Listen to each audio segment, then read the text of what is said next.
right, I will call to order the business meeting of the Bend City Council. We will start with roll call. Start on your end, Councilor Franzosa. Gina Franzosa, she, her. Ariel Mendez, he, him. Mike Riley, he, him. Melanie Kibo, she, her. Megan Perkins, she, her. Megan Norris, she, her. Steve, he, him. Councilor Platt is online with us today. We're going to get right into good of the order. We have a couple of proclamations tonight. We're going to start with Absolutely Incredible Kid Day. If the campfire folks want to come on up to the table, you might need to grab one more chair so you can all be up here. Hi, welcome. I'm going to go ahead and read the proclamation while you all are getting settled. Whereas on March 20th, 2025, the National Youth Development Organization Campfire, joined by Campfire Central Oregon, will celebrate its 29th annual Absolutely Incredible Kid Day. Campfire provides a nurturing environment for young people to explore their skills, passions, and unique attributes. As part of the celebration, adults are encouraged to write and post letters of appreciation to young people in their lives. The Campfire mission pledges to provide the experience youth need to discover who they are, and adults are urged to participate in Absolutely Incredible Kid Day and make a difference in the life of a child. Now, therefore, the City Council of Bend, Oregon does hereby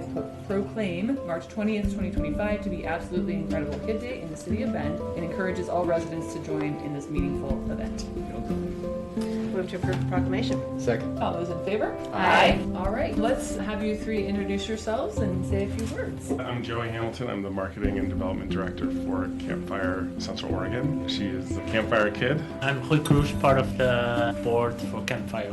Thank you, Mayor and City Council, for this proclamation, recognizing how important Absolutely Incredible Kid Day is. This Campfire Central Oregon celebrates our 109th year of supporting youth. We're honored to highlight the remarkable youth in our community. Launched nationally in 1997, Absolutely Incredible Kid Day has inspired millions to write heartfelt messages to young people, reminding them of how extraordinary, valued, and capable they are. Here in Central Oregon, Campfire proudly joins this movement by hosting a local celebration. This past Sunday, we welcomed more than 120 youth and their families to the Pavilion in Bend for free ice skating activities and cake. We created a space for parents and caregivers to write personal notes to their children. Words Matter Kid Day is a chance to change a young person's life. Thank you for helping recognize and uplift the young people in our community. We at Campfire Central Oregon are very thankful for all of the City of Bend support, and our deepest thanks for giving us this opportunity.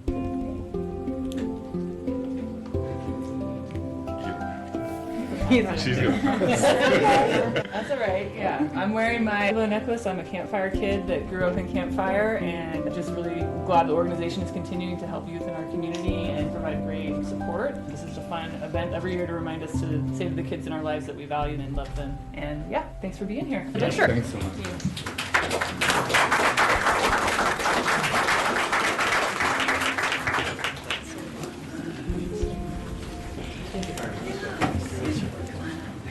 Our second proclamation tonight is for Women's History Month. Councilor Norris. Thank you. I'll read this in Spanish first, then in English. We have some of our members of Latino Community Association here with us, as well as Planned Parenthood. So bear with me. Las mujeres procedentes de todas las razas, clases y etnias han contribuido históricamente al crecimiento y la fortaleza de nuestra comunidad de innumerables formas registradas y no registradas.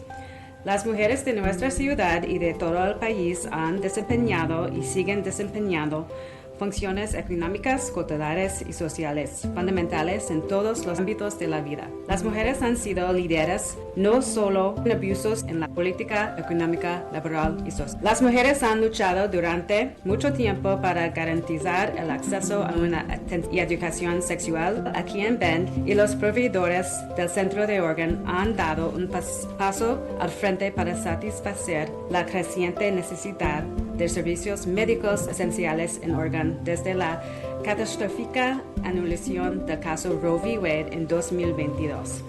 A pesar de estas contribuciones, el papel de la mujer en los Estados Unidos, tanto en la historia como en la actualidad, ha constantemente pasado por alto, y reconocemos la determinación inquebrantable, el trabajo duro y la perseverancia que las mujeres de color con bajos ingresos, bisexuales, transexuales y que se identifican como queer, y las mujeres con discapacidad deben demostrar para ser vistas y escuchadas en nuestra comunidad, en nuestra nación, y celebramos su compromiso y sus voces indispensables. y reconocemos las desigualdades regionales y nacionales en materia de atención médica, de seguridad, de igualdad salarial, de aumento de los costes del cuidado de los hijos, de vivienda y el impacto desproporcionado y que estos factores sociales pueden tener en las mujeres. Ahora, en consecuencia, nosotros, el Consejo de la Ciudad de Bend, proclamamos marzo de 2025 como el mes de la historia de la mujer.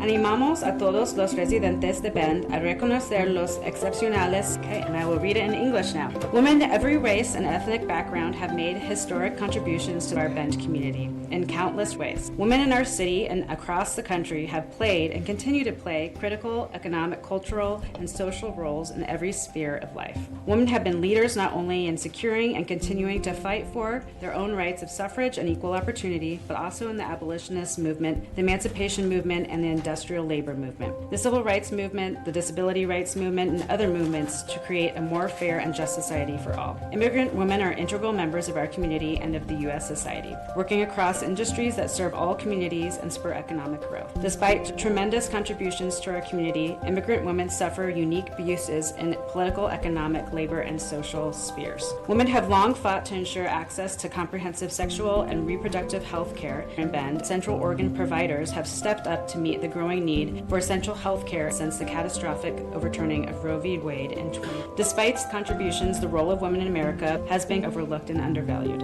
We acknowledge the determination, hard work, and perseverance of women of color, low-income women, lesbian, bisexual, transgender, queer women, and women with disabilities must demonstrate to be seen and heard in our community, in our nation, and celebrate their commitment and indispensable voices. And we acknowledge inequities regionally and nationally for women's healthcare, safety, equal pay, rising cost of childcare, housing, and disproportionate impact these societal factors can have on women. Now, therefore, we, the Bend City Council, proclaim March 2025 as Women's History Month. We encourage all Bend residents to recognize the accomplishments of women in our community and across our country and commit to collectively advancing and supporting women's health, safety, and equality. Thank you, Councilor Morris. Is there a motion? Move to approve the proclamation. Second. Move this all in favor? Aye. Great. We have a few folks We'd to like to invite our- accept. Catalina and Joanna and I think Taryn as well. If you all want to come up, go ahead in any order you'd like. I'm Carolina Frank, the new Executive Director of the Latino Community Association. This is Irma León, my interpreter.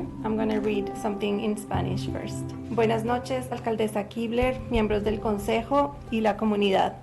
Gracias por la oportunidad de dirigirme a ustedes hoy en honor al mes de la historia de la mujer y de resaltar a las mujeres latinas de Oregon Central, quiénes somos, qué hacemos y cómo seguimos dando forma y fortaleciendo nuestra comunidad. Good evening, Mayor Kibler, council members, and community members. Thank you for the opportunity to speak tonight in honor of Women's History Month and to shine a light on the incredible Latina woman of Central Oregon, who we are, what we do, and how we shape and strengthen this community. Madres defensoras, líderes comunitarias y sus vecinas. Trabajamos incansablemente para construir un futuro mejor, no solo para nuestras familias en crecimiento, sino también para quienes nos rodean.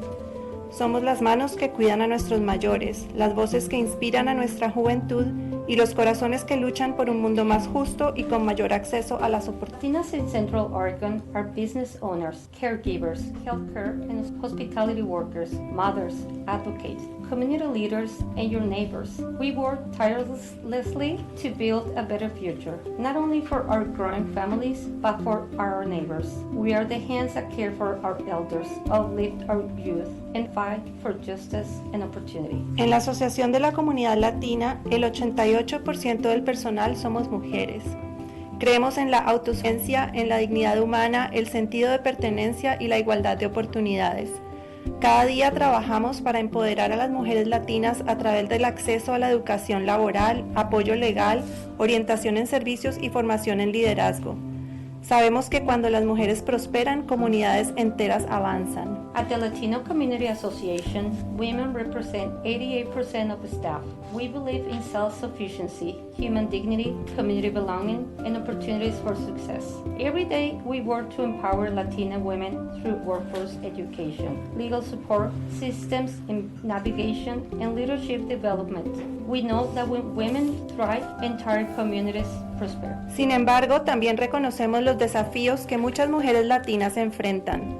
Las barreras del idioma, la violencia doméstica, la maternidad en solitario, la dependencia económica, la inseguridad de vivienda y la exclusión social.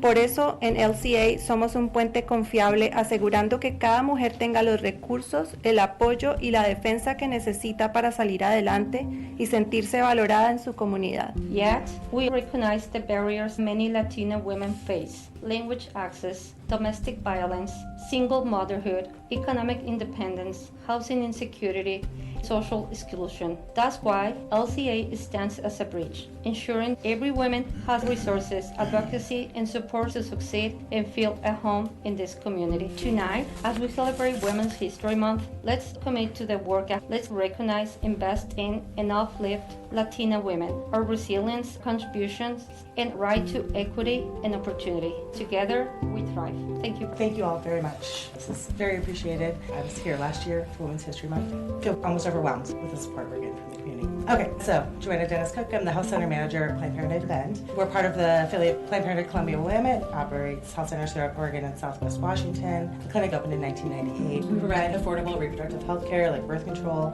cancer screenings, STI testing and treatment, abortion, gender-affirming care, and more to thousands every year. Often we're the only source of health care for this community. The Bend Planned Parenthood team gives women and other genders the opportunity to plan their future. I wanted to share a patient comment that I think points to the great work that the team here in Bend is doing. So the comment says, amazing experience. I've been terrified of my IUD insertion and removal for years. I was at the edge of crying. From the second I walked into the building, every employee was kind, understanding, and knowledgeable. I was never shamed for asking questions about my care, and every step was explained, so I felt confident in my decision making. Planned Parenthood has been my #1 choice for reproductive health care since 18, and every visit I remember why. Thank you. Hi, good evening. I am Taryn Amons Ramos, Program Services Director at Saving Grace in Bend. I'm honored to express our deepest gratitude to the City of Bend, to the City of Council for recognizing our work during Women's History Month. I think this time is really important to recognize what women have contributed, our past and present experiences, and acknowledge the continued struggle and challenges, particularly the crisis of intimate partner violence. 1 in 3 women in their lifetime in the United States will experience domestic violence. Women, especially women of color,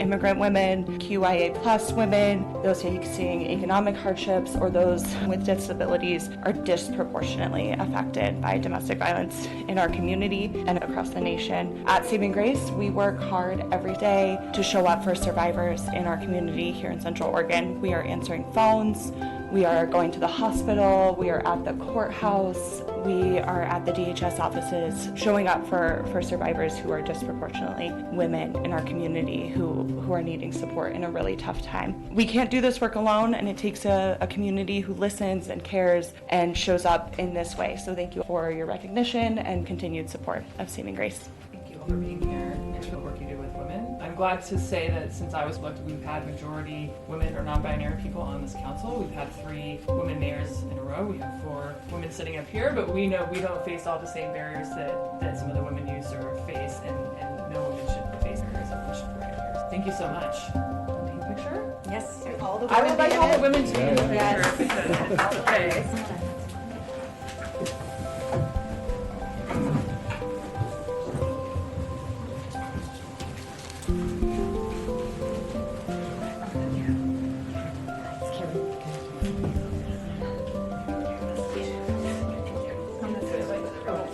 Center up, let's center.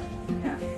There we go. That is the 2 proclamations we had tonight under good of the order. So now we are on to council action and reports. The subcommittees are meeting There's some next month. Both community building and stewardship have meetings in April. Okay. So Great. So we had a few letters to get through and some appointments, and we can do our council reports. The first one I wanted to mention was from the U.S. Conference of Mayors about some priorities for federal congressional leadership, including, I think, one bullet that's really important, which is continuing CDBG funding. So unless there was an objection, I wanted to go ahead and sign on to that. There was another letter I forwarded about Ben Parks and Recs looking for a zone change outside the UGB on the southeast side of town for some property that they own and are looking to develop into a park. We've been meeting as a small group with this small leadership group with them, and they would like our support on that. That will allow them to develop the type of park facility they're looking to build. Any questions? One comment, our Parks District is beloved and gets lots of use. They're looking for field space, but I worry if we rezone far outside of the city of Bend that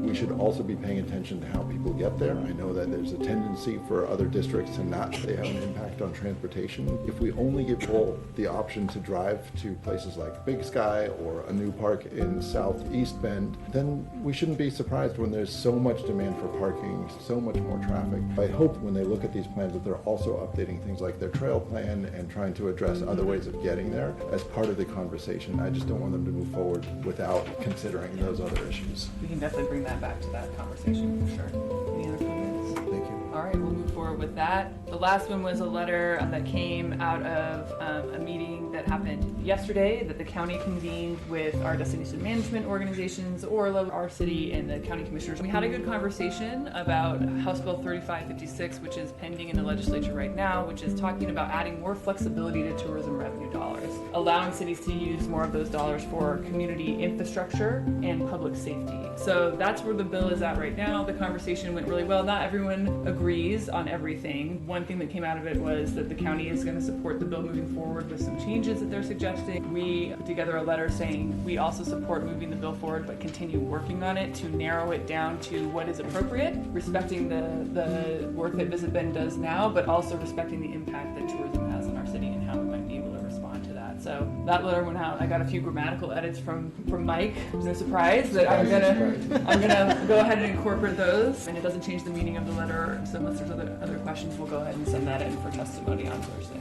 A big part is keeping this bill alive. We're almost to the first deadline for bills, so we just want to keep it moving and keep the conversation happening on Salem. Yeah, I think the letter really threads the needle nicely, supporting Visit Bend, but also the impact. Okay, great. All right, moving on to appointments. So we have been working on filling some Human Rights and Equity Commission slots. I don't know if everyone saw the OPB article we've ever seen for this commission, and many qualified applicants too, not just random people who are interested in this work and many motivated by the national climate we're in and wanting to make sure that we're continuing that work here in Bend. So we've landed on the names on the agenda: Mario Andriano, Christina Morales-Moyano, and Jennifer Kovitz to be appointed to the commission, and a couple folks, in case openings come up soon, we like to have a couple folks in reserve, fantastic former city employee, and Mary Beth Hannon as well. Those are the appointments we'd like to make. We also had an application from Kinsey, who works at the school district. She was interested in joining the commission, and the discussion amongst Councilor Perkins and the staff and myself was around creating an ex officio position for the school district and perhaps inviting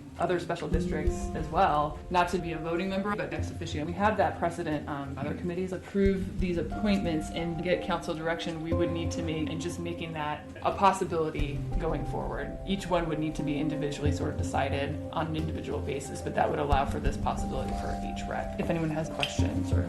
Would council approve an ex officio Yes. addition, or would that be mayor's discretion? I think it would be similar once we've established this. I would like Kinsey to be the ex officio. The appointment dynamic would be the same as it is now. It's the mayor with the advice of council, so it's effectively the body as a whole. But and we have an inconsistency now that we have a few of our committees specifically allow for ex officio members. Some don't. It's just evolved that way over time. So the idea is just to make that a generally applicable option for the mayor and council to appoint to. So we approve ex officio for the school district, and then the school district picks who they send, or you who they appoint? That's usually how it works. We have an opportunity with a specific person who would like to join. I think when we bring back to make the code change, we can talk about the dynamics, but I need to come from council. And I think having council retain ability to appoint. We'll just need a motion to approve the appointments tonight. I move to approve the appointments to the Human Rights and Equity Commission as recommended by Mayor Keebler. Second. Moved, and all those in favor? Aye. That is it for appointments for this meeting. We'll move into councilor reports. Councilor Prince-Oler? Yep, I just attended my core area advisory board to Development Subcommittee. They had a great discussion about development code changes to spur development in the core area. I'm grateful for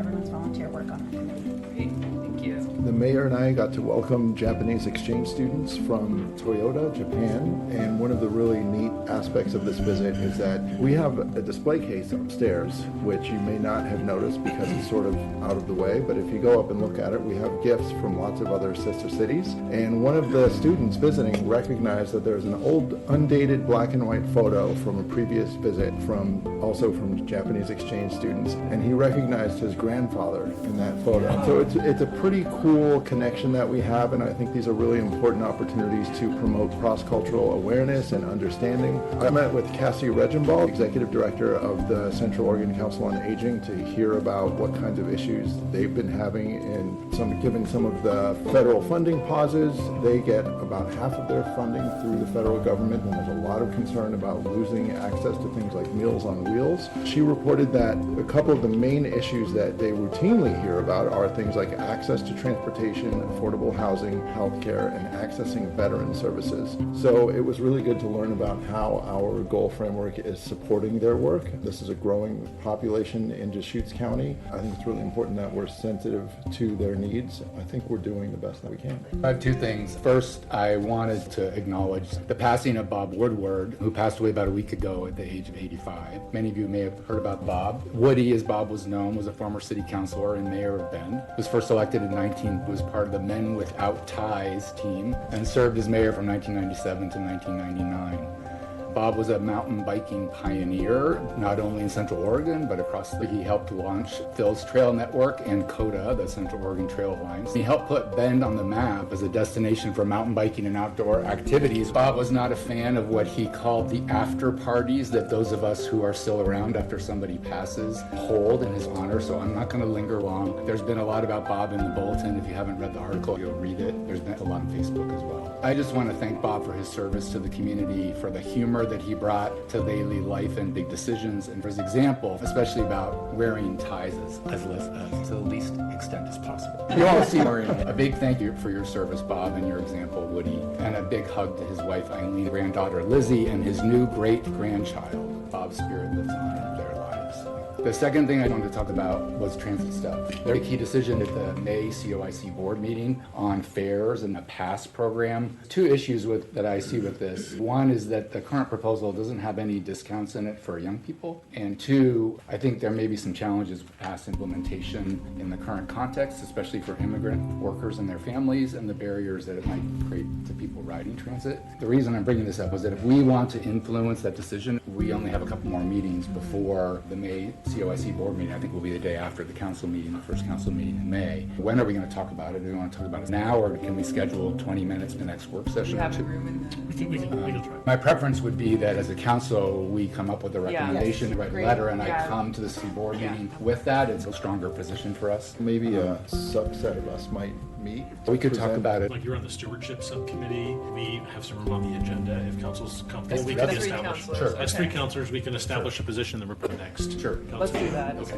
That's a good idea. Great. So that's what Thank you. Council Perkins. I attended my first Deschutes Collaborative Forest Project meeting. It's a group of elected officials and staff and nonprofits and federal government workers and recreation workers. The first half was about funding, the general, and it was very much we're okay right now, we think, was my summary of that. As you've heard, I've done a lot of interviews for the Human Rights and Equity Commission over the last couple of weeks. One of the most impactful things I've done in a while was the mayor and I and Representative Krupp went to Pilot Butte Middle School and heard a presentation about gun violence. And these four middle schoolers had put together this absolutely incredible presentation looking at the availability of guns, the connection between mental health and guns, and why people do mass shootings in schools. As you can imagine, being that Pilot Butte had this horrific experience in October, the thing that affected me most was that one of the kids had done a survey of the school about how they felt after and what they needed. A lot felt like they didn't have anyone to talk to, and that was really scary. You could see from the kids how impactful something like that is, and feeling helpless. My hat's off to them. It was a tough talk.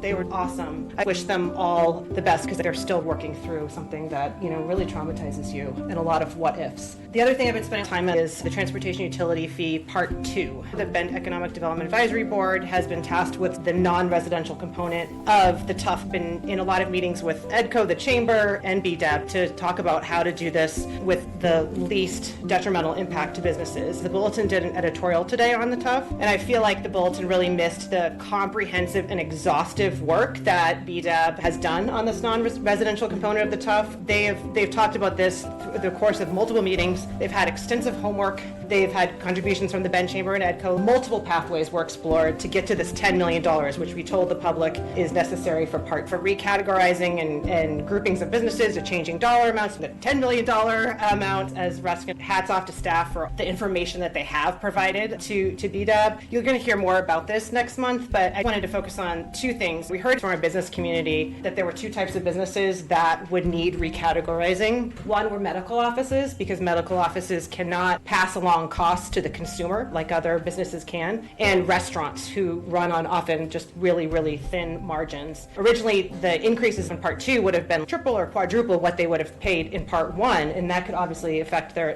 business. In addition, to prevent any other types of businesses from seeing a really significant increase, they are going to recommend we truly double the amount that residential accounts are charged now. We have told the public that in part 2, we would basically be doubling just under the monthly bill. So if you're paying $5 now a month, then you're going to be paying almost $10 a month. Because this calculation was 47% residential and 50% non-residential, if we simply made it 50-50, it's basically just increasing the average bill by 70 cents more a month maximum. The businesses would not have to see these massive doubling, tripling, quadrupling of their bill. BDAB did a great job of balancing the impact of that 70 extra cents versus the hundreds of dollars a month for our local businesses. And remember, we have a utility assistance program for people who cannot pay that monthly fee. So I just, as opposed to the false dichotomy and the either or mentality from that editorial, I hope council and the public sees when it comes forward to us that we're making sure our local businesses, many of them who are small, are saved from another fee that makes it harder for them. Thank you to BDAB for all their work. You'll hear more next month. Councilor Norris. I attended the Environment and Climate Committee. We had staff do a presentation on BURA, which I think is one of those, great new policy where we have various committees kind of presenting to other committees and really getting their feedback on some things such as the climate-friendly and equitable communities, policies that are becoming our way, EV readiness, resilient infrastructure as well. So that was good, and I'm glad to start seeing those committees interact with one another more and getting more feedback from each other. They also reviewed the CCAP update, voted to adopt the CCAP update, and also acknowledged that there would be some tweaks and refinement that would need to happen, but in general, the policies seem to be there. Good news. They also voted to adopt the CCAP priorities as well as the implementation recommendations as well. So that's really good. This committee has been working long and hard. Good to have forward momentum in alignment with our goals. And then on electrification, they got a brief update on some of those joint committees with BDAB and the Environment and Climate Committee on electrification. Councilor Platt. Good. Yes, can you hear me? Yeah, we can. We'll turn you up a little. Great, thank you. Just a brief update. I met with the folks from Dark Skies, Oregon, once again this last week. One of the things I really appreciate is that they're really taking a very data-centered approach towards trying to help us shape the future of the impact on our environment here in Central Oregon and around the state. They're taking best practices from all over to include Arizona and as well as here in Oregon. And they're really offering to help us as we transition from council goals to the work plan to assist staff in shaping outcomes. Well done to them, and that's all I have to add. Great. Thank you, Councilor Platt. I think most of the work I've been doing has been covered. I also found the kids at Pilot Butte Middle School to be very impactful, incredible research they all did, talking about data, talking about, everything that they found when they looked into the questions of why people engage in mass shootings and how do they get their guns and what can we do to help. Sort of sad but inspiring in the way they were taking on that issue, and I was thinking about trying to have more youth voice and input. Kids of all ages have great ideas and can speak to them, and we need to figure out how to get them reflected into us. City manager and I went to a couple meetings with the rural fire district, met with some members of the board to talk about future funding plans for the district and our fire response, and had the regular board meeting after. Attended the meeting with the county on Monday regarding tourism revenue. This morning had the Downtown Bend Business Association board meeting, which went well. They're doing well on their flower baskets. Anyone in the community can purchase if you'd like to sponsor one and put your name on it or go in with a friend and help beautify downtown over the summer. summer. So they're getting ready for that. And then they will actually be presenting an annual report check-in to us in June, which will align pretty well with the new Main Street initiative that they're working on, which also requires them to have an annual. So we'll be hearing more from them kind of in that June as we ramp up towards summer and all the fun activities that happen in our downtown. So yeah, I'll leave it at that, and we will move on to visitors section. So we just have folks in person tonight and a few signed up. This is the time to give us your input on city related issues. We're gonna move the timer over here, thank you Morgan, so folks can see it. You're gonna have 2 minutes to speak. Please do not disrupt the meeting with language or actions. If anyone's breaking the rules, I'll let you know. If you do not stop and end your time or ask you to leave. Let's try to respect the time so everyone can comment. Please no reaction from the audience. Let's let everyone make their comment while feeling welcome. And I've got Justin, Jordan, Bill, and Chris signed up. Justin, if you want to kick us off. When you sit down, identify your name and whether you live in Bend. Justin, I live in Bend. I was going to come tonight and chat for a bit about street vendor permits in relation to my recycling effort and the Oregon bottle bill. I've changed my mind. Your clock isn't running, so I'll breathe. Instead, I'm going to share something somewhat personal with you. Yesterday, I was meeting with my banker over at First Interstate, Derek Donovan, about restructuring debt. I had been a client for 9 years. Now, there's nothing exceptional about 9 years of a banking relationship. However, I opened the count when I was residing in a Bend shelter. That was 9 years ago, and the reason why I'm restructuring is I'm hoping that this summer I will be carrying some sort of payroll to, without grants or subsidy, to go from a shelter to an employer in 10 years is probably the American dream and reality. If anyone's interested in my experiences at the Bethlehem Inn, Janet Stevens wrote the column and team. Eric has the email. I did throw a penalty flag on the Bend Park Board last night. They may be up to something that's not kosher. That's it. Thank you. I think I got an extra 15 seconds. Very good.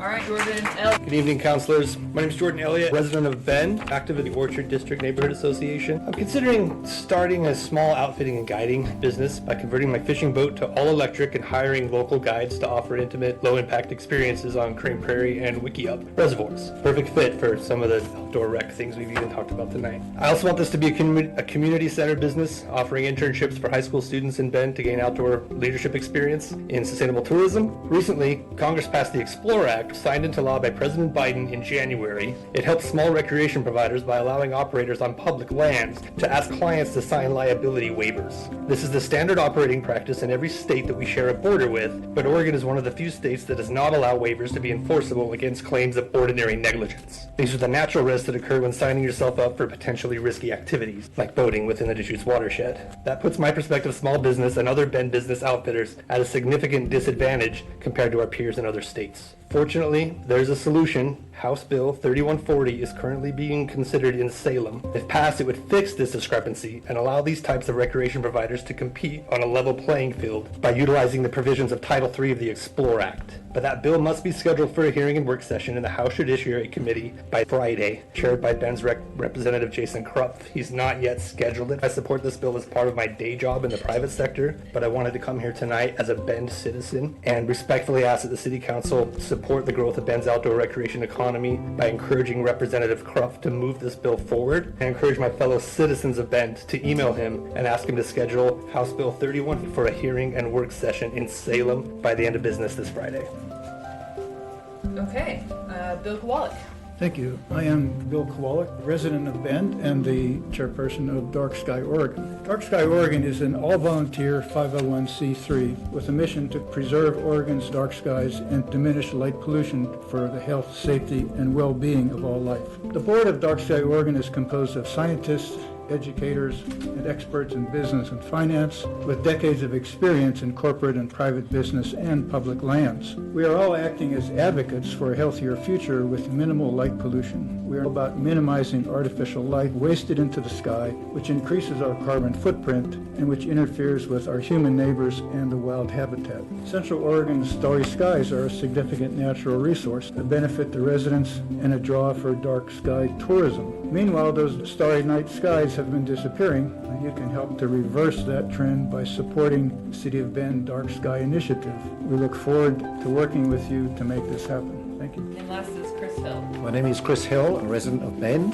and a board member of Dark Sky Oregon. Bend is the largest source of light pollution in Central Oregon. Our glowing light dome extends in all directions, visible at great distances. We impact the night sky west of the Cascades, across the high desert, and over 100 miles southeast into the Oregon outback, where the largest international dark sky sanctuary was certified in 2024. The current City of Bend lighting ordinance dates to 2004, now 21 years old. A lot has changed since that. The size of the community, lighting technology, scientific understanding of the impacts of outdoor light. Guided by an updated outdoor lighting ordinance, Bend will halt and eventually reverse the environmental impact, potentially bringing back the night skies residents experienced decades ago. Achieving this, Bend will reduce its carbon footprint, negative impacts on human health and wildlife habitat, and improve livability, ambience, and environmental reputation. As the largest city in Central Oregon and known nationally, we have a potential to impact a much wider community by positive, healthful, and environmental smart decisions on outdoor lighting. Bend will be a more desirable because people choose to live in a healthy environment where residents care. The recent letters to the City Council in support of Dark Sky Initiative are a testament to the voice of the residents and the community in this goal. Thank you, Chris.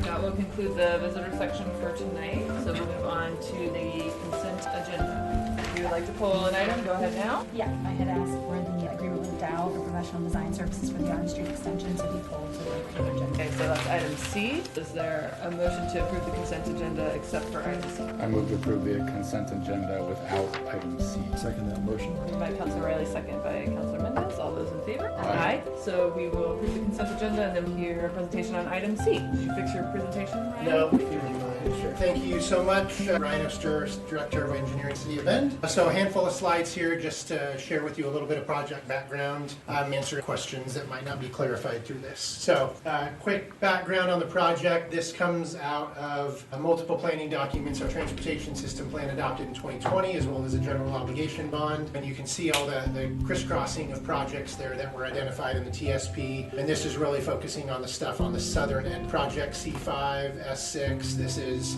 connecting basically Bond all the way over to 3rd Street through Auney, through Industrial, through this Core Pine Timber Yards master plan site, down Scott Street, and then doing some type of improvement at 3rd and Miller. That's where the project started. It has since evolved. Moving to the next slide. This is just a reminder, this is a snapshot right out of the core areas project report, and that's the Auney undercrossing right there. So they use that undercrossing as an example of how we could enhance the core area, and whether it's some wayfinding or basically some gateway graphics and other things to let folks know they're entering into a certain area of town. The core area on the right side of the screen on the southern side identified Auney as a key east-west connection between the old mill and box factory area all the way over to 3rd Street. So we have done an initial study at this area, and I'll highlight some costs and some other things related to that. That was done a little over a year ago, just to highlight some of the key components and verify whether or not this is still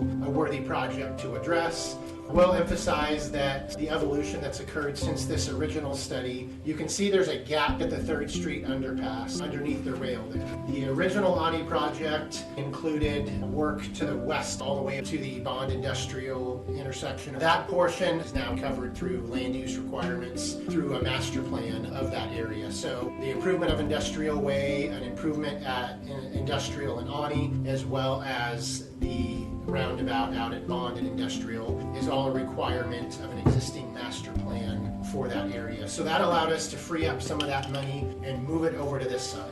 Let's keep moving forward. What we're asking council to approve tonight, the initial design, including the 3rd Street underpass. We heard from the Bond Oversight Committee, thought it was worth exploring. We're building a safe crossing and an intersection improvement at 3rd and Miller, as well as up at 3rd and Burnside. There's a Burnside connection to Bend Senior High School, one of our key routes. The project never originally identified connecting either of those two. So we thought that was a good recommendation by the Bond Oversight Committee. Because money was freed up from the west side, it opened up the possibility of doing the work at the underpass here. Quick project schedule, multiple council checkpoints, early 2025. We're asking for approval of the concept and preliminary design, and then we will come back to council probably September timeframe and say, okay, this is what we've discovered through this initial design concept, through some public outreach, and really ask, do you want us to continue to explore 3rd Street given the cost estimates that were coming up now, or do you want us to peel this back and just focus on what it was originally intended to do? We want to provide you the full possibilities there as a part of this project. There's a future amendment to this contract. We're not asking for that amount of approval tonight, but we would be coming back to council in the fall to amend this contract with Dow to include this to go from a 30% to a final design concept. And then again, council will have another touch point with this before we put any construction contract out to bid. So to summarize the financial side of this, there's just under $14 or $13.8 million from the general obligation bond. Again, originally intended to go from the Bond Industrial intersection down Industrial through Auney, down Scott to 3rd and Miller, and that was identified through the general obligation bond. We have another $3 million from our Transportation Construction Fund for intersection improvement at 3rd and Miller. If you've driven through that corridor and tried to take a left to go north on 3rd Street, it is not safe. Cars coming up from the underpass and sight distances aren't great. Is that a roundabout, a signal, just pedestrian improvements? We don't know yet. That's part of the exploration here. And then we were successful in winning a grant through some arts funding to help build a crossing at Burnside and 3rd Street that will ultimately connect over to Bend High. So in total, we've got a little over $17 million for this entire area outlined in blue. Tonight's contract is a little over $500,000, which gets us to roughly the 30% design phase. To date, we've spent about $140 with Kittleson to do that initial study I talked about, and we anticipate another roughly $1.75 million in design efforts if we wind up doing the full thing, and that would leave us somewhere around 15 to 16 million to build something out there. Quick summary, happy to answer any questions. Great, thanks Ryan. Questions? I served on the Transportation Bond Oversight Committee, so I went back and looked at the documentation, and just at first blush, $16 million to do sidewalks and bike lanes and safe crossings is astronomical, frankly. We have the neighborhood street safety program, get some really good stuff done for a couple $100,000 an intersection. And then I go and look at the Auney Street, the website, and I feel like that 13 number is inflated. All the documentation says that for Auney East, it's supposed to be $5.5 million. The other combined with the West, we're up to 13 million. Right, but this isn't. Are we building Auney West? So that money has been freed up. So we're exploring. It's all been combined into a single project now. It's just the Auney project. And because private development is supposed to be building Auney West, we said, okay, let's put all that money into the Auney bucket. If we wind up spending it all, so be it. If we wind up spending less, that's fine as well. But we put it all into an Auney single project bucket to fully explore what it would be like to go through the 3rd Street underpass, which is $5 to $6 million, retaining walls, widening the pedestrian path under the railroad. We don't have to do that. We can peel that back now if council doesn't want to do that. And we can take that $5 to $6 million and potentially put it at another bond project. But we're just working off the direction we got from Bond Oversight Committee. Their recommendation was to do consolidation and see what we could accomplish. And again, we don't have to do that. If council doesn't want to take that Auney West money and would like us to just put that in the reserve fund for the bond, we can do that. I would ask that you don't approve this contract and we go back with Dow and renegotiate the fees, knowing that that's not going to be something we want to explore. Yeah, I mean, through my involvement with the Bond Oversight Committee, I have zero recollection of punching Auney through to 3rd. Maybe I missed a meeting where that was discussed. Auney was a program to get to 3rd and Miller. Miller, right. But not punching the road through. It was the connection to Scott 2nd. Oh, I see, it's down here. I'm supportive of moving forward with this tonight. I mean, I think that was the direction that the committee gave, and we're not committing, just exploring the. We can come back at the 30% design mark and we'll say, yeah, okay, to go. Here's how much it would go cost. Through the 3rd Street underpass to build this retaining wall, to build the widened sidewalk. It is going to be, and our initial internal cost estimates $5 to $6 million. Is that a good use? We put it somewhere else. It's not in the original guidance, but we felt it was closely related enough since we're building a crossing at Burnside and we're building a crossing at Miller, addressing conflict points for peds and vehicles. It seemed like a natural fit to explore it. But again, don't have to do that. We could cut it out of the scope and I can come back with a different fee. I think it's worth exploring. I think I recall, I can't remember who it was that wanted to take us on a walking tour of this area. That was Suzanne Johansson, because getting across here is not good. There are a lot of little businesses here. I used to work for one where you might want to get a burrito and you're walking a long way. Or if you're coming from the north, that railroad undercrossing is not good either. We had a death at Miller and 3rd or Davison 3rd several years ago. I mean, I don't know if it was even during CTAC. Because of that crossing stuff. Yeah. Because of the crossing and the turn conflicts and all that. Person was on a motorcycle. Residents who live east of 3rd Street in this area, it's a real problem in terms of their ability to cross. They have to go all the way down to Wilson to find a safe crossing in there, or go around to the east. Safety enhancements here are super important. So the exhibit doesn't show this. Is that? Because this was from the study that was done. Yeah, if you wouldn't mind going back, Ashley. The initial planning study, sorry, down one more. This is what we initially studied, not including Auney West, because by the time we initiated the study, Auney West is now covered through development. We studied this area, we studied everything in yellow here. And we studied the key intersections, said, yep, this project is worth it. It hits key routes, it hits low stress networks. We still feel like this is a worthy project. Since we did the study, now go 2 slides down. Since we did the study, sorry, 1 slide, I got to remember there. We have expanded the study area to include everything outlined in blue here. So it's everything previously looked at, as well as primarily adding the 3rd Street underpass to the scope of the concept, at least develop a concept if that's council thinks that's a good use of money or not. This is not pushing all the way so it has a direct connection to 3rd Street. Our initial study had a few alternatives. There's a large parcel owned by the U.S. Forest Service. There's politics in play now on whether or not they're going to stay there or move. Ideally, that location gets sold off and it becomes a development property, and Auney could make a direct connection to Miller. You wouldn't have to circumnavigate down Scott and then down to Miller. But this is what we control and come south paralleling the parkway. This is what we have under our control today, so this is what we're going to develop a concept for. I agree. Now I'm following a bit more what's going on and why the number is so enormous. That's great to improve the underpass. It's a railroad underpass, right? Yeah. So the rest of this project is pretty routine roadway design stuff,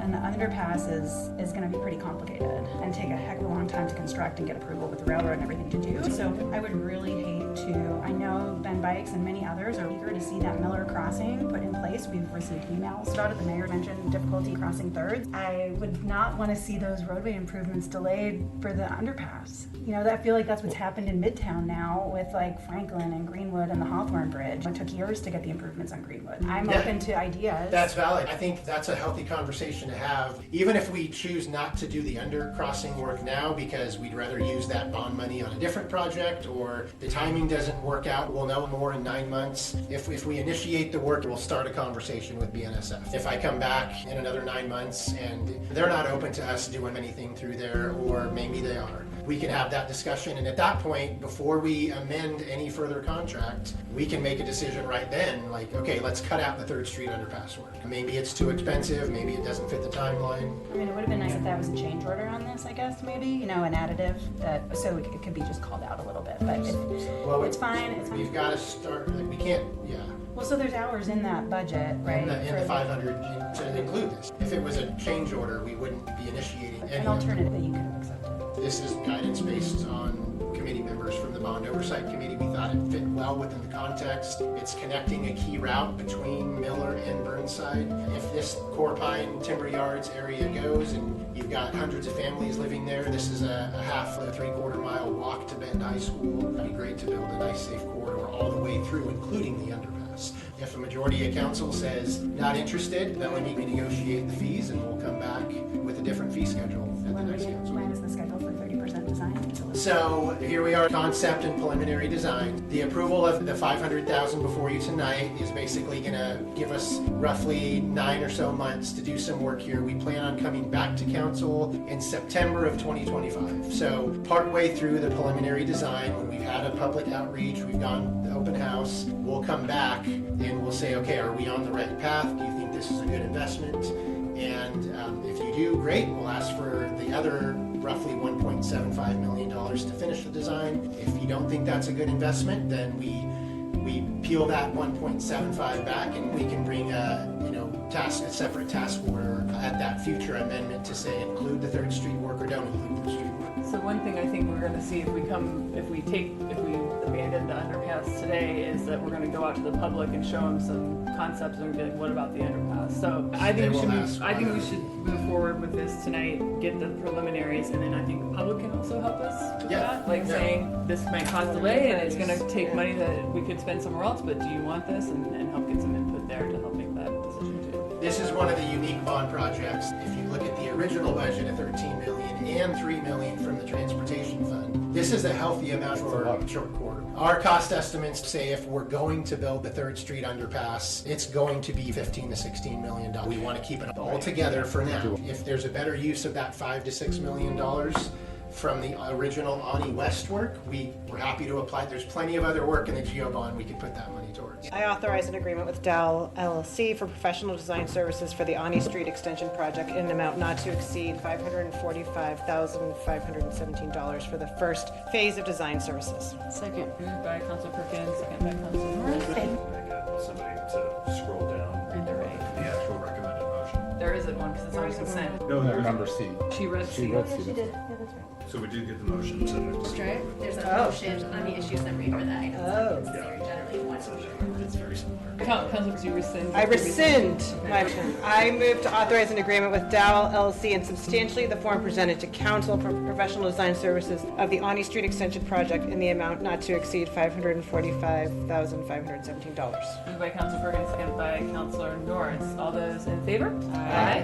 Any opposed? Okay, thank you, Ryan. Thank you for the questions, everybody. We're on to item number 5.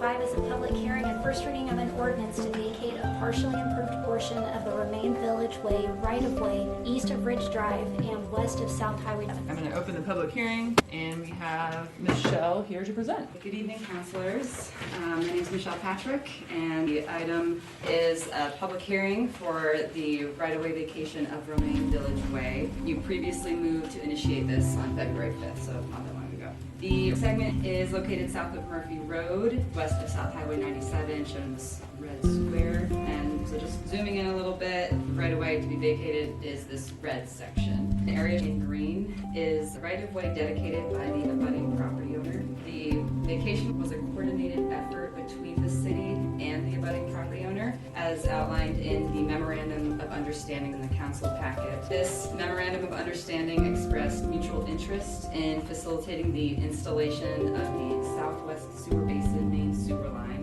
and realignment of Romaine Village Way. The right-of-way vacation was provided in 2021, and the sewer line was installed within this dedicated right-of-way in 2022. So the right-of-way dedication in green is in alignment with the Murphy Crossing Refinement Plan Street Plan, which plans to extend Atwood Drive to the north. And so the review standards for right-of-way vacations is outlined in the Bend Code 3.8. The guidelines here are to set council up to determine if this right-of-way vacation is in the public interest. The right-of-way can't be vacated unless it involves a trade of property or the creation of an alternate right-of-way. The property owner has dedicated Romaine Village Way to the south. In response to item B, the area to be vacated does include utilities. There's an Avion water main, Pacific Power facilities, as well as Lumen facilities. And the applicant has coordinated with these utilities to confirm that all three approve of the vacation, provided an easement is retained over the entirety of the vacated area. In addition, the applicant provided a road license agreement to serve the property to the north, which will allow that property to continue using this as for vehicular access until such time they have legal access off a dedicated street. Right now they only have frontage on the highway. The vacation will impact the multi-use path parallel to the highway. Existing utilities will be retained in easements and access to the property will be preserved. The extension of Romaine Village Way has been closed to access on the highway since 2014, but ODOT closed it due to the Murphy crossing and deemed that intersection to be unsafe. The right-of-way was not appraised for this vacation, as the owner dedicated the newly aligned Romaine Village Way without cost to the city. This is the recommended motion by staff, and I'm happy to answer any questions. Okay, any questions for Michelle from anyone? Straightforward. We do not have anyone for public comment for this public hearing, so I will close the public hearing, and there can be deliberation or a motion. I move for the first reading of the ordinance vacating a portion of Romaine Village Way east of Ridge Drive and west of South Highway 97. Second. Moved by Councilor Riley, seconded by Councilor Norris. All those in favor? Aye. Unanimous. Thank you. All right, that moves us to item 6, 2025-27 Council Goal Framework. I'll cover this item. No PowerPoint, just a summary on the screen is the latest copy, also posted to the packet. Council goals really inform our 2-year budget. They help us as council and staff work together in identifying top priorities that are based on input from our community through surveys, engagement opportunities, staff, leadership team, and other inputs. So we met as a body in February to look at both our guiding principles as well as a framework to operate. And so this framework really is our high-level goals, strategies, and actions, and that's what's before council tonight. The next step in this process is to develop performance metrics that will be shared with council at the April 16th council work session. The next step in May is to share draft work plans that have timelines, staff that are assigned goal projects, etc. And then the final process is adopting the work plan alongside the budget, and that happens in June. So we're about halfway through a 6-month process, and we want to have these checkpoints like tonight with the framework to make sure we're on the right track, because we build a lot of detail from this. Before I get to the framework, what I have are the guiding principles. I just wanted to make sure you are all tracking the edits. These are mainly clarifying edits, some added language that just replicates some of the previous guiding principles that we had as a council. Wanted to make sure you're okay with that. Questions about those track changes, and again, they're posted to the packet if you want to follow along. Comments on the guiding principles? I feel like the safety and belonging one's getting wordy. I'm worried it takes away from what we're trying to get across. I proposed the phrasing about the equity lens. We thought it was important to keep that in because it's something we're continuing to work with. I also think that language is important for us to be using because it's an important community value, and then for greater context, it's important to stay true to those words and principles. Yeah, it's still aspirational. We're not. I mean, we're saying we will, I guess, but we're not. We're trying to get there, but we're not there yet. So I just don't want to set that expectation that that's where we're at. That's the only. Well, my understanding is that's where we're going. I mean, unless we've decided that we're pulling some of the equity lens that we've seen a variety of work from staff come before us. Any other thoughts on this paragraph from other councilors? So is your worry, Councilor Perkins, that it says we will instead of our goal is? Yeah, maybe that's better. There's just a lot of, safe, welcome, included, connected, diverse, inclusive, accessible, thriving. I just want to make sure we're keeping the heart of what we're trying to say. That's all. Maybe just it might just be me, but that's all. I can see it with all the words. My question around applying an equity lens, what is that? Forces, amplify voices, ensure residents have a role or benefit from, right? Those are the words I'm reading. So I think that's comment as well. Yeah, and I think part of it is that safety, but the belonging piece where we're trying to include housing in there too, and that's, it just adds some words. It adds words. Sure. To me, the equity lens is really using that as a tool to think through decision making. That's what I understand that tool is about. It seems to me it's something we should be continuing to do. So I agree these are aspirational, and these are meant to be the principles of striving to use, and it guides our work. So. Anything else on the guiding principles that anyone had questions about? That looks good to me. Let me pull up the framework. I didn't see a lot of substantive comments from council on this. I'll start from the top so you can see what was changed. Are you going through the council goal framework or council goal framework with additional edits? Additional edits. So there's 2 things posted to the packet. The first one was the comments or the edits based on your comments from the work session that we had 2 weeks ago. So that's a standalone document that has been up there since this was posted. I was accepting council feedback until yesterday. I wanted to make sure people weren't confused. I posted that second document, which is up on the screen, and that is additional edits suggested by council since the last work session. That's all this is, additional edits since the last work session. Some expanding on the language and transportation strategy around safety, accessibility, and increased options. This is feedback from you all, so if you suggested the feedback, share your rationale. Some of it was conversation when I was trying to reflect concern and suggesting some edits here. I'm happy to pause and talk, but I think it's just trying to make it a little more clear. The first one's really long now. There's a lot there. Do we need an IE? This is the balance of, right, there's some broad language in the framework that'll have more detail in the work plan. I think there's concern folks want more certainty in the framework to build on the details. This is the council. My concern was if we didn't have what has been added here, would we have the space in our existing goals without the red on that first long bullet point to talk about things like sustainable funding for the neighborhood street safety program or expanding the Bend Bikeway? It might be in there and we don't need it, but I didn't see the harm in specifying it directly either. So it could be in the work plan Yeah. specifically, and it might not need to be in a goal.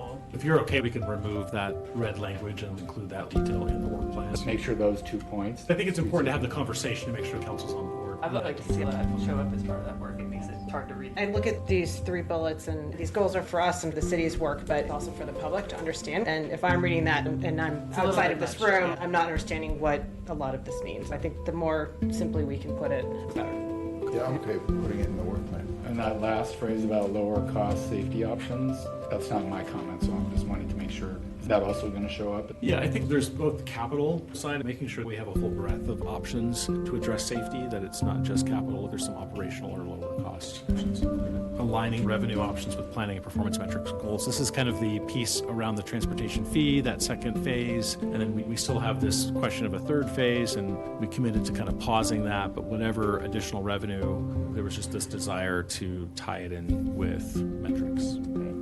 Economic prosperity, there was some concern. One other small change here, under the paragraph, improve and deliver the city's transportation projects and plans and prioritize future investments. That first bullet point, work proactively with Cascades Transit to secure sustainable transit funding and establish 2 mobility hubs. We have a lot riding on this legislative session. We don't know how things are going to go, but obviously we are not the transit operator, and the worry is that if the legislative session doesn't go how we hope it will go, what else can we do on transit? And so it might be something like consider bringing back Ride Bend or some other pilot project which had like a half dozen community partners. Something like that I think would be achievable apart from the legislative session, regardless of how that goes.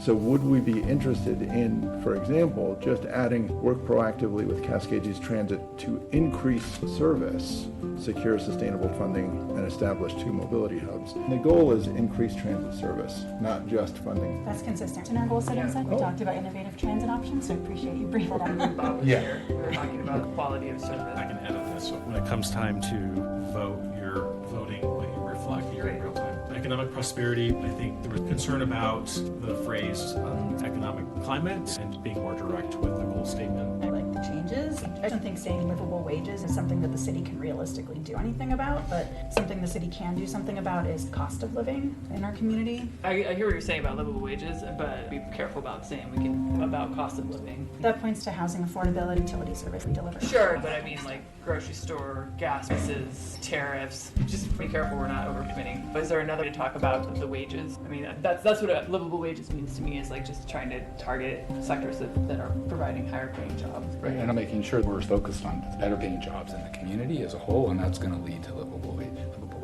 And it's part of this strategy. We need housing availability, affordability, job growth, and livable wages to make this whole ability question broadly work, not just the price point of home, but people's ability to afford to live and work and make a life and a family here. So then I would say increase community prosperity through growing living wage jobs, workforce development, and cost. Yeah, I'm not going to put costs. I don't support putting costs. Well, I think I would want to be clear. I would rather just talk about affordable housing or what exactly we're talking about versus just saying cost of living, I suppose. So say the first part of what you said, Gina. Increase community prosperity through growing living wage jobs, workforce development, and controlling cost of living. I mean, the way that I think about the cost of living piece is, the 2 biggest costs for households. One is your rent or your mortgage, and the second one is what do you pay for transportation? We don't Sorry, the third one's X is what Councilor Bergen said. Is that what you mean? Yeah, that is what I mean. The question is like, what do we, in this sort of top statement, how specific we want to be, and then we have below it what we mean by it, I suppose. So. Yeah, we can't do this without housing, but we don't actually talk about housing in any specific strategies. So housing all over the place. The one thing that's my point. This is a linear document. Yeah. When we finalize this, there's openness to change the pinwheel into something showing interconnectedness between the goals. So is there support to change this language at this point, or most people okay with it taking the point that Councilman was making? I feel like we have support for it in other parts of the document? Do you feel like We have a whole section on housing. I mean, it's housing. To me, it's housing. It's everything. It's tough. Utility fees, all the costs we're asking our community to bear. This is meant to be our economic development goal. We're calling it economic prosperity. I'd like to keep it focused on job growth, workforce development. Livable wages is fine, but the cost of living gives me some pause because I think there's a lot more to that's not in our control. You know, we don't have a lot of ability to influence. There are things we can, like you said, but maybe it's to show up somewhere else. I think that's the purpose of this section. So either as is or amend it to say promoting living wage job workforce development. I don't know if I was tracking, so there was some parts. I'm comfortable leaving it the way it is, but if other people think we should change it. I feel like the housing is addressed in other sections, as long as it's connecting the job growth and making sure we're supplying housing as we grow various sectors. I think that's reflective here. Want to keep moving? I don't understand still the second bullet under lead an effort to strengthen economic prosperity. The second half of that bullet, I don't understand what it's saying. I'm sorry. Partner investments alongside needed partner investments, and I just don't know what that means. This was Councilor Norris. We were trying to weave in childcare. I understand it doesn't read well, but I was trying to avoid a separate bullet point. That bullet point about working with community partners to implement our economic development plan, workforce development, traded sector, support for small businesses. Childcare is different, more infrastructure support, but it was under that umbrella of us working with our partners to achieve economic development goals. That was the logic behind it. So is there a way to just say specialized business and employment services, including childcare, aligned to the economic development plan? Simplify it. It's really It's hard to It understand. doesn't make any sense to me. I don't know what it means, and I don't know how staff would. Okay, so hold on. So say specialized business and employment services, including childcare, aligned to the business. economic development plan. I need specialized business. I want just Not all the way to the other childcare. And all of this? I think so. I just Well, only don't. doesn't that reflect the need of the business community also taking part in these items? I worry if we the needed partner investment, if we get rid of that. So Well, then does it need to be its own bullet and get at what it's actually trying to say? Because if everybody else feels like you understand it, then let's just go forward. But I just don't know. No, I don't understand. I'm feeling like we need to have two Well, it bullets. does feel unnecessarily specific, like a specific community prosperity. Like we mentioned community partners in other places, but we don't talk about specific. Of course they're going to be specific. We can take some of these words out. Okay, do it. Be prosperous to that.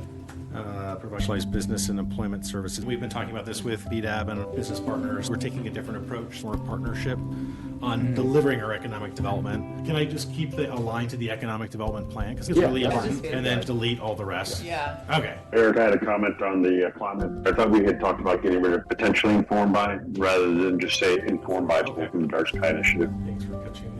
I want to make sure that I very much appreciate the Dark Sky folks. They're very passionate, and I think they have a lot of really good ideas and practices, but I want to make sure we're not locked in only to that. So I think it's sort of just a call out, but not. Okay. I think the fact that it says explore at the front really kind of covers the waterfront for us, so that's informed by that, but that doesn't say that we are locked in, from my perspective. Good. I'm good with that. Anything else in this goal area? What about water clear? It's better. Yeah. Public safety. So we just made a bullet there. We made a bullet around funding, particularly related to police. Yeah. Pretty minor change. Any other comments on this goals document? Can we motion them together or separate? Do it together, but say as amended. I move to approve the 2025-2027 Council Goal Framework as amended on the screen. Perfect. Is there a second? Yeah, second. Okay. It does include the references. Motion by Councilor Perkins, second by Councilor Riley. All those in favor? Aye. Any opposed? All right. Thanks. Thank you, Eric, for getting all the edits and wording. We look forward to the work plan, which is going to be the more specific tasks, items, timeline, and when will we be seeing that, Eric? So metrics in April and then work plan in May. Can we do a quick potty break? Well, can we get the city manager? Oh, yeah. I was going to forego mine. Or let's take a stretch break and. 5 minutes.